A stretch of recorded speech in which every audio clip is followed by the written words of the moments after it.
Hi, Gayle Fuguitt, President and CEO of the Advertising Research Foundation. I'm here with Peter Horst. Hi, I'm Peter Horst, Chief Marketing Officer of the Hershey Company, and it's great to be here at Cannes with the ARF. Say a little bit about your path and how you got to where you are today. In graduate school, I discovered marketing, and that was the whole brain career that I'd actually been craving without quite realizing it in that way. The magic in marketing is partly that whole brain activity. Say more about that. Yeah, that you get to sit and roll around in the numbers and think strategically and analytically, but then you have to pivot and turn that into something magic and understand the power of a turn of phrase and the difference between a big idea and a pretty okay idea. And it's that sort of multifaceted challenge that I find completely fascinating and never dull and always changing. Has that gotten easier or harder with the advent of big data? I think both. Big data is an incredibly powerful tool that helps you sometimes get new insights, at least get more information. It's a bit of a challenge too, because there's then, with all this wonderful technology and data and analytics, the temptation to abdicate the role of thinker and judgment provider with all this wonderful stuff coming out that looks like an answer. Exactly.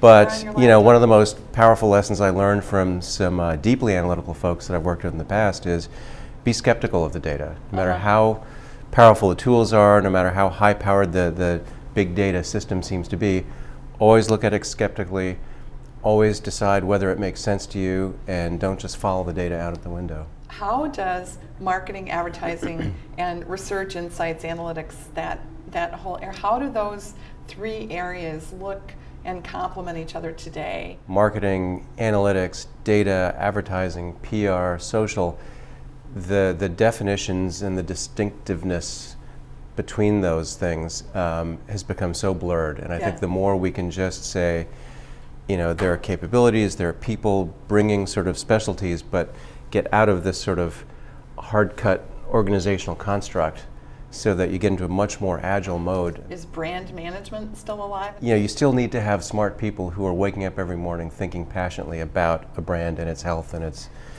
its ongoing life. And yet the way we support those brands has really had to change. And we've done a lot to move towards these, as I mentioned, integrated multifunctional pods where you can have the right people in real time sitting, co-creating, evaluating, generating, and pushing things out into the world without looking at the calendar and having sequential handoffs. So we have structured differently. Our agencies have structured differently to enable this. As I say, getting much more integrated. Got it. How do decisions get made? You have to get very clear about that up front. And one thing it does is it puts pressure on brand managers and the whole ecosystem to be very clear about this is the brand, this is its voice, this is what it stands for. Yeah. So that in this more distributed, less sort of governed creation environment, people know what the rules of the road are, they know what they can do, they're empowered within the right guardrails to go forth and create. That's exactly the word I was and then, they're very clear on at what point, what triggers what event, and the team can be off and running. You talk about whole brain. Where does that come from in terms of your own personal leadership motivation? One of my motivators has been just the craving for really interesting problems, new things to learn, developing capabilities that I had not had before that I think will be leverageable in the future. Some of my pace of movement I might look back and ascribe to the impatience of youth.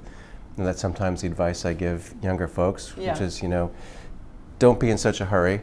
But even going back to my choice of major, history and literature, I didn't want to pick one thing. So this notion of variety of challenge and freshness of issue to sink my teeth into has been a big motivator for me.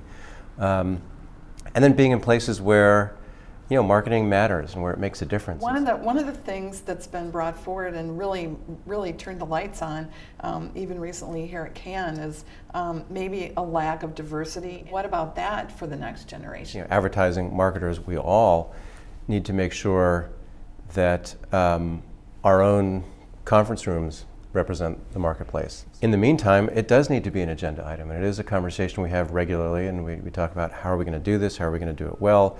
How do we find that right balance of not getting small-mindedly metricized about 9.2% of these ads will They represent don't X, Y, and math it Z. out. What would you say the watchword is for the next 5 years? Programmatic and all that surrounds that. Thank you so much for spending time Thank you. and for being a thought leader.